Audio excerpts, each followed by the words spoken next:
माँ बाप ने शादी करके ससुराल भेज दिया, बहुत सारे दहेज भी दे दिए और कह दिया कि लो यही तुम्हारे परमेश्वर हैं पति के रूप में, और यदि उन पति देव से यानी परमेश्वर जी से यदि कुछ मांगो तो सबसे पहले तो सास ससुर को खलेगी, उसके बाद से पटीदार को और पड़ोसियों को खलेगी।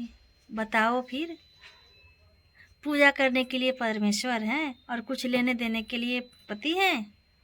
वो तो मेरे हैं। अरे जब तुम्हारे हैं तो शादी क्यों की? नहीं कराते ना शादी। देने के वक्त मेरे हैं और लेने के वक्त तेरे हैं। जब तेरे मेरे करना ही था तो रहने देते जहाँ थे हम, यूं तो नहीं मुंह उठा कर आ गए। बैंड बाराती के साथ लाए थे मुझे, ऐसे तो नहीं आए, ऐसे दौड़ के तो नहीं भागे चले आए थे। कितने शानदार से गए थे, बैंड बाराती के साथ गए थे। कहते हैं कि तू ही घर की काल है, तू ही घर में झगड़े करवाती है।